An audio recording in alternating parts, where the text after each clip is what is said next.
आम्ही सर्वजण काम करतो असे आमचे मोगलाजी अण्णा शिरशेटवार जे आमचे कुटुंब प्रमुख म्हणून काम करतात, जे आमच्यावर प्रेम करतात असे बालाजी शेठ रोहिलावार. अगदी त्यांच्या मनात पवित्र अशी भावना असते की रामदास पाटलाचं काहीतरी भलं झालं पाहिजे. असे आमचे गटनेते मीराबाई, शत्रुघ्न दादा, राजदादा कांबळे, माझा जीवलग मित्र लाडका अविनाशजी निलमवार साहेब, सुनीलजी शेमवार, अब्दुल अहाद, जियाभाई, लक्ष्मण मामा कंदारकर, संजयजी जोशी, इलियासभाई दौलताबादी, माजी सभापती तुझा नवरा कळलं मी पाहिजे. तर अशी माझी धर्मपत्नी जी या सर्व माझ्या संघर्षाच्या प्रवासात सोबत आहे, वर्षा पाटील, जिने मनोगत व्यक्त केली, माझी लहानी कन्या काव्या, मोठी कार्तिकी, माझी मेहुण्याची पत्नी या ठिकाणी अर्पिता. आणि कुठलीही जात धर्म मला कधीच शिवलेला नाही. अगदी लहानपणापासून गावात शाळा नसल्यामुळं माझ्या आईनं पहिली मला घर सोडली आणि दुसरीकडे नेऊन टाकलं, ते देगलूरमध्ये टाकलं.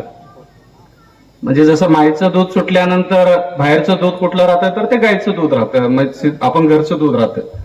तसं गावातून मला ज्यावेळेस आईनं नेऊन सोडली की जे लहान आहे, आपण गाय, शाळा नव्हती गावामध्ये, त्याच्यावेळी मला घरातलं प्रेम सोडून ज्यावेळेस बाहेर टाकलं तर ते गाव होतं देगलूर. बरोबर आहे. त्यामुळे मी माझ्या आईपासून दूर गेल्यानंतर पहिलं मला ज्या गावच्या मातीनं प्रेम दिलं, ज्या गावात मी लहानाचा मोठा झालो, तर ते गाव होतं हे देगलूर. आणि मला लहानाचं मोठं घोळ्याला माझी मोठी मावशी आहे, त्या मावशीनं मला लहानाचं मोठं केली. जेमतेम परिस्थिती होती, ते आज बऱ्याचशा सोशल मीडियावरती लिहिलं.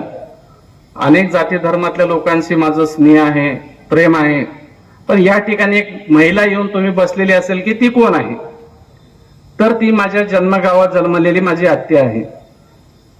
तर ती मातंग समाजातली पद्मी नाट्य आहे, जिनं मला शनिवारी रविवारी शाळा सुटली की रामपूर रोडवरून घेऊन क्रांतीनगरला घेऊन जायची. क्रांतीनगरमध्ये तिची छोटीशी झोपडी होती, तिने शनिवार रविवारी मला घेऊन जायची. माझं भातसा आहे म्हणायचे, घरी जीव घालायची, रविवारी ठेवून घ्यायची, सोमवार नेऊन परत शाळा सोडायची.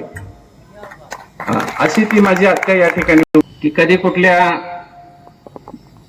जात पात धर्म भेद किंवा कुणाची असूया, कुणाचं द्वेष कधीच केलेलं नाहीये. त्याच्यामुळं मी कुठं चुकलेलं नाही म्हणून मला कधी भीती पण नाही वाटत. आताच भाषणाने सांगितले की रामदास पाटील फार संयम राहतात, शांत राहतात, कधी कुठलं अचल होत नाही. जिसके पास गवाने के लिए कुछ भी नहीं है उसको डर किस बात का है. म्हणजे माझ्याकडे गमवण्यासारखे पांडू पाटील काहीच नाही, संजू पाटील काहीच नाहीये. मी राजे आहे, मी असंख्य लोकांचा राजा आहे, मी अगणित मित्रांचा राजा आहे, माझ्यावर प्रेम करणाऱ्या कार्यकर्त्यांचा राजा आहे. मला सांभाळणारी इतकी एक अदृश्य शक्ती आहे. त्यामुळे मी कुणी एखाद्या छोट्याशा शक्तीला का घाबरायचा मला विषय. मला कधी पैशाचा मोह नाही वाटला, कधी आपल्याला कुठलं संकट येईल भीती नाही झाली, कधी आपल्याला परत जाऊन आपली परिस्थिती खराब होईल अशी वाटली नहीं. कभी मेरा भाई, मैंने जब हम गरीबी में पड़ते थे तब मैं गरीबी का कभी प्रदर्शन भी नहीं किया, और अभी मैं कभी श्रीमंती का प्रदर्शन नहीं करता हूं. क्यों? सब करने वाला ऊपर वाला है. राजा का रंग और रंग का राजा बनाने वाली एक शक्ती ऊपर बैठी है.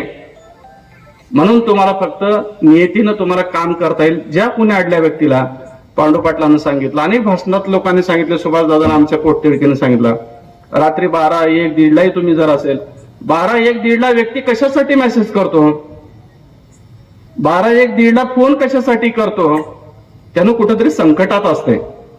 आणि त्याला वाटतं की आपण आपल्या नेत्याला फोन करावा किंवा आपण आपल्या ओळखीच्या माणसाला फोन करावा, आपण रामदास पाटलाला फोन करावा. हा माणूस रात्री बेरात्री कुठेही जर गेला तर तो आपल्याला संकटातून बाहेर काढतो. ही जी भावना निर्माण करण्याचा जो प्रयत्न मी केला, त्याच्यासाठी मला आतापर्यंत आयुष्य खर्ची घालावं लागलं. काम हो न हो, तो दुश्मन असो, विरोधक असो, सत्ताधारी असो, पक्षाचा असो नसो, मुंडे साहेब तो प्रशासनातला असो नसो, तुम्ही माझा आता जवळपास 7 ते 8 महिने झाला आपण संपर्क आहे. तुम्हाला कधी चुकीचं एखाद्या कामासाठी मी फोन नाही करत. एखादी घटना घडली तर मी सांगतो तुम्हाला, मुंडे साहेब त्या प्रकरणात थोडंसं लक्ष घाला, ते आपला कार्यकर्ता आहे. कारण त्या कार्यकर्ता जरी चुकलेला असेल तर त्याला वाटतंय की माझा नेता माझ्या पाठीमागे थांबला पाहिजे. ही भावना नेहमी घेऊन मी या सामाजिक राजकीय जीवनात मी काम करतो.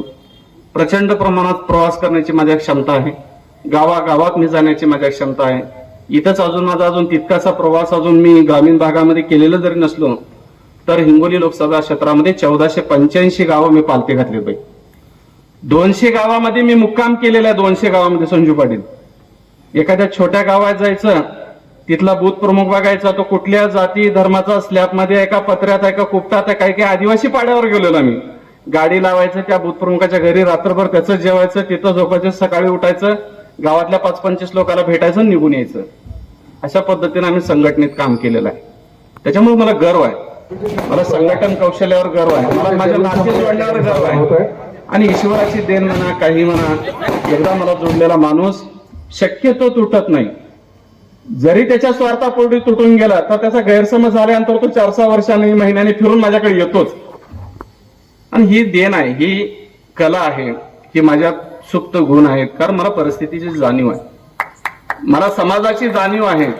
मी स्वतः संघर्षातून शिक्षण केलं. मला माहिती आहे महाराष्ट्रातली सर्वात मोठी परीक्षा दिलेला मी कार्यकर्ता आहे. पहिल्या प्रयत्नामध्ये मी ती परीक्षा उत्तीर्ण झालेला मी कार्यकर्ता आहे.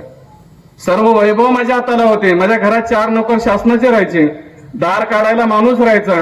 या शहराचा मी प्रमुख होतो.